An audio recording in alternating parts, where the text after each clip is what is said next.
The topic is the Voting Rights Act of 1965, and we have to talk about the Voting Rights Act of 1965, Attorney Michael McDonald.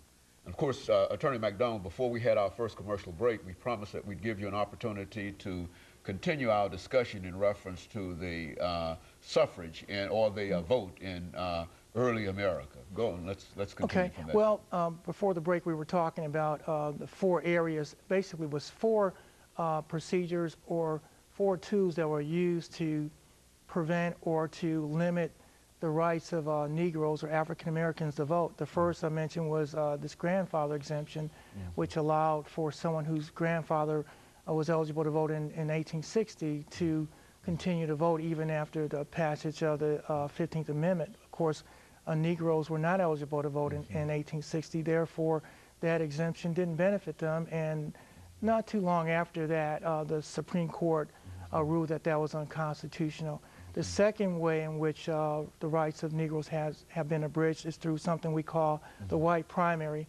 And white primaries were held in the South primarily by Southern Democrats, Dixiecrats, who basically would hold elections, primaries involving the major candidates, and exempt Negroes from participating in the primary. So by the time they got to the general election in which they could vote, the process was already completed. The individual who was going to ultimately win was picked during the primary election. This is why it's called the white primary. Right. And so this was also found unconstitutional by the Supreme Court, and states were required to remove those primaries. The third type of restriction was something we call poll tax. And a poll tax was simply, it was a fee levied in order for someone to vote.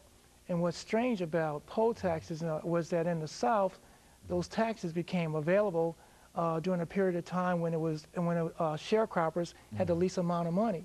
So strangely enough, if you couldn't afford to pay the poll tax, you couldn't vote.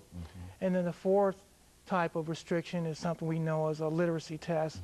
And this is probably the one that most people are more familiar with, where you literally had to take an examination in order to even register to vote.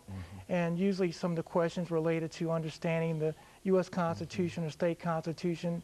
There are even some questions just as outrageous as asking the applicant how many bubbles are there in a bar of soap, and some situations where in the voter registration offices there would be a fishbowl full of marbles, and the applicant would be asked to define the actual number of marbles in the fishbowl. These were the types of gimmicks and obstacles that Negroes faced.